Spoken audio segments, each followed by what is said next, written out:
வணக்கம். இன்னைக்கு நம்ம பார்க்க போகிறது மிதுன ராசிக்காரங்களுக்கு பார்க்க போகிறோம். ஸோ மிதுன ராசியில் பிறந்த மிருகசிரீஷ நட்சத்திரம், ஸோ திருவாதிரை நட்சத்திரம், புனர்பூச நட்சத்திரம், ஸோ இந்த 3 நட்சத்திரத்துக்காரங்களுக்கு ஸோ இந்த சனி பயிற்சி அப்படின்றத பற்றி பார்க்க போகிறோம். இப்போ காமனாகவே உங்களுக்கு 7.5 சனி எல்லாம் நடக்கலை, அது போக அட்டத்தமத்த சனி, அஷ்டம சனி, ஸோ அந்த மாதிரி சனிகள்லாம் உங்களுக்கு நடக்கலை. பட் 7.5 சனின்றது மற்ற ராசிக்காரங்களுக்கு தான். ஸோ அது மீனம், கும்பம், அது போக ஸோ மேசம், ஸோ இவங்களுக்கு தான் 7.5 ஆண்டு சனி நடக்குது. அப்போ மிதுன ராசிக்கு சனி பயிற்சி நடக்க போது எங்களுக்கு ஏதாவது தாக்கம் இருக்குதா, இல்லை பாசிட்டிவாக இருக்குதா அப்படின்றத பற்றி பார்க்க போகிறோம். காரணம் பியூராக சனி வாக்கிய பஞ்சாங்கம், நம்மளோட ட்ரெடிஷ்னல் பஞ்சாங்கத்தின் அடிப்படையில் அடுத்த வருஷம் 3ஆவது மாதம் தான் பியூராகவே சனி பயிற்சி ஆகிறாரு. பட் இப்போ சோசியல் மீடியாவில் உள்ள விஷயங்கள், ஸோ திருக்கணித பஞ்சாங்கத்தின் அடிப்படையில் இந்த 29ஆம் தேதி 3வது மார்ச் மாதம் சனி பயிற்சி ஆகிறாருன்னு நீங்கள் கேள்விப்பட்டிருப்பீங்க.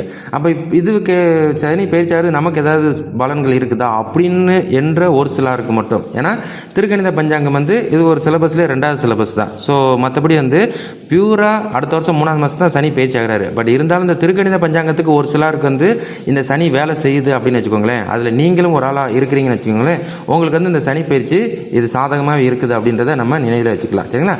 ஸோ மற்றபடி இந்த மிதுன ராசிக்கு சனி எங்கே உட்கார போகிறார் அப்படின்னா கர்ம சனியாக வர போகிறாரு. ஸோ இது வரைக்கும் ராசிக்கு 9ல் பாக்கிய ஸ்தானத்தில் இருந்த சனி பகவான் இப்போ கர்ம சனி. அப்போ ஒவ்வொரு இடத்துல சனி பகவான் உட்காந்தா ஒவ்வொரு மாதிரியான சனி அப்படின்றத கேள்விப்பட்டிருப்பீங்க. அப்போ இவங்களுக்கு 7.5 சனி, அர்த்தமத்த சனி, அஷ்டம சனி, அந்த மாதிரி சனிகள்லாம் இப்போதைக்கு இல்லை. ஆனால் இப்போதைக்கு இங்கே உட்காந்துருக்கு கர்ம சனி. கர்ம சனினா மிதுன ராசிக்கு தொழில் ஸ்தானத்தில் சனி பகவான் உட்கார போகிறாரு. அப்போ தொழில் ஸ்தானத்தில் சனி உட்கார்றாரு, கெட்டதா நல்லதா அப்படின்ற ஒரு கேள்வி எல்லாத்துக்குமே இருந்துக்கிட்டே இருக்கும். அப்போ இது கெட்டதா அப்படின்னு கேட்டால் உங்களுக்கு பாதி கெட்டதாகவே இருப்பார், பாதி நல்லதாகவே இருப்பார். எப்படி அப்படின்னா நல்ல தொழில் செய்கிற, நல்ல வியாபாரம் செய்கிற, நல்ல உடல் மொழியில் உழைப்பை போடுற மிதுன ராசியில் பிறந்த இந்த மிருகசீரிடம், திருவாதிரை, புனர்பூச நட்சத்திரத்துக்காரங்களுக்கு இந்த கர்ம சனி உங்களுக்கு ஸ்ட்ராங்காகவே வேலை செய்வார், சூப்பராக வேலை செய்வார். அடுத்த 2.5 வருஷத்துக்கு அவர் உங்களை தூக்கியே விட்டுருவார் மேலே. அதே நீங்கள் இந்த ஸ்மார்ட் ஒர்க்கு, இந்த 2ஆம் நம்பர் பிஸ்னஸ்ஸு, இந்த இல்லீகல் பிஸ்னஸ்ஸு, அதுபோக சோம்பல் பிஸ்னஸ்ஸு, வேலையாக இருக்கட்டும், சோம்பல் தொழிலாக இருக்கட்டும், அந்த மாதிரி பார்க்குற மிதுன ராசிக்காரங்களுக்கு ஆட்டம் காட்டுவார். அடுத்த 2.5 வருஷத்துக்கு உங்களுக்கு ஆட்டம் காட்டுவார். ஏன் அப்படின்னா கர்ம சனி கர்ம வினைகளின் அடிப்படையிலே உங்களுக்கு பலன்களை வழங்குவார். கர்ம வினைகள் அப்படின்னா ஸோ இந்த சனி பகவான் நின்ற இடம் என்ன அப்படின்னா தொழில் ஸ்தானம்.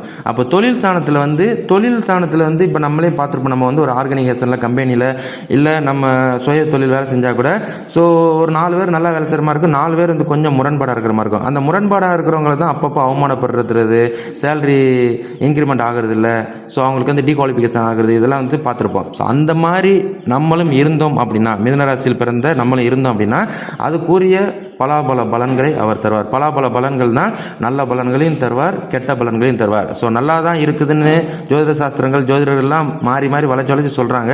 ஆனால் எனக்கு நல்லது நடக்கலை அப்படின்னு நீங்கள் நினச்சிங்க அப்படின்னா உங்களோட தொழில், வேலை, இதெல்லாம் எப்படி இருக்குது, உடல் மொழி அப்படின்றதெல்லாம் ஃபஸ்ட்டு நினைவில் வச்சுக்கோங்க. அதன் அடிப்படையில் உங்களுக்கு பலன்களை மாறி மாறி வழங்குவார்.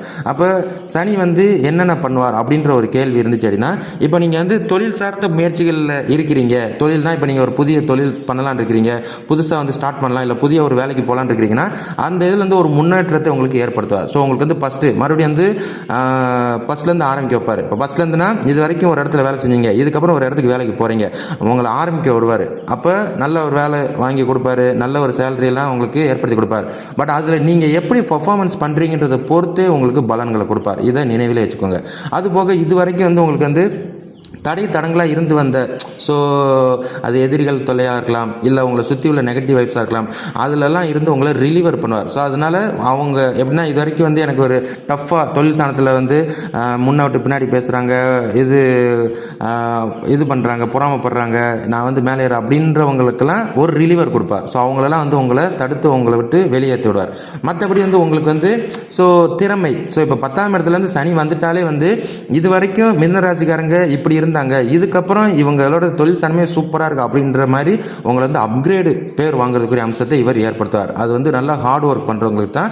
ஹார்ட் ஒர்க் இல்லாதவங்களை வந்து டிகுவாலிஃபிகேஷன் பண்ணுறதுக்கு இவர் வந்து எப்பயுமே தயங்கவே மாட்டார். அதுதான் கர்ம சனி அப்படின்னு. கர்ம சனினா நாம் செய்த கர்மாவின் அடிப்படையில் நாம்னா இப்போ ஸ்டில் இதுக்கப்புறம் நீங்கள் ஆரம்பிச்சுக்கோங்க, இதுக்கு முன்னாடி கிடையாது. கர்ம சனி ஸ்டில் நான் 29 ஆரம்பிக்குதான், மார்ச் 29 அடுத்து 2026 2027 இந்த 2 வருஷத்தில் வந்து உங்களுக்கு இன்னையிலேருந்து நீங்கள் எப்படி பண்ணுறீங்க. ஃபஸ்ட்டு ஒரு வருஷம் உங்களை எந்த ஆட்டமும் காட்ட மாட்டார். ஃபஸ்ட்டு ஹாஃப் வந்து உங்களை ஃப்ரீயாக விட்டுருவார்.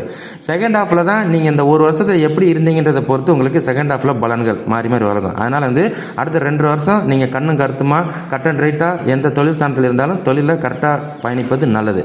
அதுபோக உங்களோட வாழ்க்கை ஸ்தானத்தை வந்து உயர்த்துறதுக்குரிய அம்சத்தை ஏற்படுத்துவார். ஸோ எண்ணம் செயல் அதிலெல்லாம் சிந்திச்சு செயல்படுறதுக்குரிய விஷயத்தை உங்களுக்கு பர்ஃபெக்டாகவே உங்களுக்கு ஏற்படுத்துவார். மற்றபடி வந்து வெளி வட்டாரத்தில், இப்போ வெளி வட்டாரம்னா நீங்கள் வந்து ஒரு வெளிநாட்டில் ஒரு பழக்க வழக்கம் இல்லை உங்களோட ஓன் பிஸ்னஸ் பண்ணுறவங்களுக்கு தான் அதிகமாக வெளிநாட்டு வட்டாரம் வெளி புறம் ஸோ இந்த மாதிரி விஷயங்கள்லாம் வந்து உங்களுக்கு நல்ல ஒரு மதிப்புகளை ஏற்படுத்துவார். ஸோ அப்போ காரணம் என்னன்னா இவங்க நல்ல ஒரு உழைப்பாளி, நல்ல ஒரு தொழில் செய்கிறவங்க, ரெக்கமெண்டேஷனில் எக்ஸெட்ரா உங்களுக்கு வந்து தொழில் வர்றதா இருக்கட்டும், ப்ராஃபிட்ஸ் வரதா இருக்கட்டும், அந்த மாதிரி விஷயங்களுக்குலாம் உங்களுக்கு மோஸ்ட்லி ஏற்படுத்துவார். மற்றபடி இது வரைக்கும் டஃப்பாக மிதுன ராசிக்காரங்கள் டஃப்பாக இருந்திருக்கும். ஸோ ராசிக்கு 9 பாக்கிய சனியை தவிர இதுக்கு முன்னாடி வந்து ராசிக்கு 10 ராகு. அதனால் தொழில் ஸ்தானத்தில் முரண்பாடுகள் இருந்துக்கலாம். இதுக்கப்புறம் வந்து உங்களுக்கு நீங்கள் நல்லா செய்து நீங்கள் கடன் அடைக்கிறதா இருக்கட்டும், லோன் அடைக்கிறதா இருக்கட்டும், சில பல வீட்டு நபர்களுக்கு நீங்கள் ஆணாக இருந்தாலும் சரி பெண்ணாக இருந்தாலும் சரி உங்கள் வீட்டு ஆளுங்களுக்கு வந்து ஒரு நம்பிக்கைக்குரிய விஷயங்களை ஏற்படுத்தக்கூடிய அம்சங்களை இவர் ஏற்படுத்துவார். ஸோ அது ஒன்று. அதுபோக கடன் சார்ந்த விஷயங்கள், ஸோ கடன்லாம் வாங்கியிருக்கீங்க அதெல்லாம் அடைக்கிறதுக்குரிய அம்சத்தையும் இவர் ஏற்படுத்துவார். மற்றபடி வாகனங்கள், புதிய வாகனங்கள் வாங்குறதா இருக்கட்டும், இல்லை பழைய வாகனங்களை புதுப்பிக்கிறதா இருக்கட்டும், இல்லை வீடு புதுசாக வாங்குறதா இருக்கட்டும், இல்லை வாங்கின வீட்டை ரெனோவேஷன் பண்ணுறதா இருக்கட்டும், இல்லை ஏற்கனவே நீங்கள் இருக்கிற வீட்டை ரெனோவேஷன் ஸோ பண்ணுறதுக்குரிய விஷயங்கள்லாம் உங்களுக்கு மோஸ்ட்லி ஏற்படுத்துவார். ஸோ இவர் கெட்டவரான்னு கேட்டால் உங்களுக்கு கர்மசனி வந்து கெட்டவர் கிடையாது, பியூராக நல்லவர் தான். பட் நம்ம கெட்டவங்களாக இருக்கும் பட்சத்தில் உங்களுக்கு கெட்ட விஷயங்களே நடக்குன்றதை நான் மறுபடியும் உங்களுக்கு தெளிவுபடுத்துறது காரணம் என்ன அப்படின்னா, அடுத்த 2 வருஷத்துலேருந்து நம்ம வந்து கெட்ட விஷயங்களுக்குள்ளே இன்வால்வ் ஆகாமல் இருப்பது நல்லது. அடுத்த வீட்டில் என்ன நடக்குதுன்றதை நம்ம பார்க்க வேண்டாம், அடுத்த பிரச்சனையில் இன்வால்வ் ஆகாமல் இருக்கிறது நல்லது. நம்ம பிரச்சனை என்னன்றதை நம்ம பார்த்துக்கிட்டு நல்லதாக ட்ராவல் பண்ணுறது நல்லது. மற்றபடி வந்து உங்களுக்கு வந்து ஹெல்த்தை டேக் கேர் பண்ணிக்கோங்க. ஹெல்த் எப்படின்னா உங்களுக்கு வந்து ஹெல்த் அடுத்த 2 வருஷத்துக்கு நீங்கள் ஓடணும், குதிரை மாதிரி ஓடணும். ஓடுறதுக்கு உடம்பு தான் இம்பார்ட்டன்ட். உடம்பு இம்பார்ட்டண்ட்டாக இருந்துச்சுன்னா அடுத்த 2 வருஷத்தில் நீங்கள் ஸ்கோர் பண்ணுறதுக்கும் இந்த கர்மசனி உங்களுக்கு ஹெல்பிங் ஹேண்டாகவே இருப்பார். மற்றபடி வந்து இவர் வந்து மிஸ்டேக்ஸா அப்படிங்கிட்டா இவர் வந்து நின்ற பலன், ராசிக்கு 10 நின்ற பலன் உங்களுக்கு சுபரே. தொழில் ஸ்தானத்தில் வந்து நிற்கிறார் அப்படின்னாலே வந்து சனி வந்து உங்களுக்கு சுபர் தான்.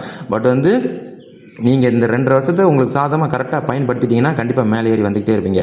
இதை தவிர்த்து வந்து உங்களுக்கு கெட்டவராங்கிட்ட இது கெட்டது கிடையாது. இதுக்கப்புறம் உங்களுக்கு வந்து ஸோ சனியோட பார்வைகளுக்குரிய பலன்கள் இருக்குது. சனி 3ஆம் பார்வையா, சனி 7ஆம் பார்வையா, சனி 10ஆம் பார்வையா அப்படின்னு உங்களோட பலன்கள் எல்லாம் ஃபியூச்சரில் பார்ப்பார். ஸோ அப்போ சனிக்கு வந்து மொத்தம் வந்து அவர் வந்து கண்ட்ரோலில் அவர் எப்படின்னா இப்போ வந்து ராசிக்கு 10 ஒரு ஸ்தான பலனை எடுக்கிறார். அதுபோக அவரோட பார்வையில் வந்து ஒரு 3 பலன்கள் இருப்பார், 3 ஸ்தான பலன்கள். இதுக்கும் பலன்கள் மாறும். பட் இப்போ வந்து இது ஷார்ட்டாக சனி பயிற்சியை மட்டும் இப்போ நம்ம பார்த்துருக்கோம். இதை மைண்டில் ஏற்றிக்கோங்க. உங்களுக்கு வந்து இந்த 29 மார்ச்சுக்கு அப்புறம் நல்ல நேரம் ஸ்டார்ட் ஆகிடுச்சு, நல்ல விதமாக நடக்க ஆரம்பிச்சிச்சுன்னா சந்தோஷம். உங்களுக்கு வந்து ஏர் சட்டம் ஆரம்பிச்சிச்சுன்னு நினச்சிக்கோங்க. சரிங்களா? ஒருவேளை எதுவும் சரியாக அமையலை அப்படின்னா சனிக்கிழமை சனி பகவானுக்கு உங்கள் வீட்டு பக்கத்தில் இருக்கிற எந்த சனி பகவான் கோயிலாக இருந்தாலும் சரி, சனிமனா சிவன் கோயிலில் உள்ள சனி பகவானுக்கு வந்து ஒரு எள்ளு விளக்கு போட்டு உங்கள் பேர் ராசி நட்சத்திரம் சொல்லி அர்ச்சனை பண்ணிட்டு வருது சிறப்பு. இதை மட்டும் கரெக்டாக ஃபாலோ பண்ணுங்கள். அடுத்து வந்து உங்களுக்கு வந்து ஸோ பார்ட் 2ல் வந்து இந்த சனியோட பார்வையில் பலன்கள் எப்படி இருக்குது அப்படின்றத கொஞ்சம் பிரித்து சொல்லுவோம். சரிங்களா?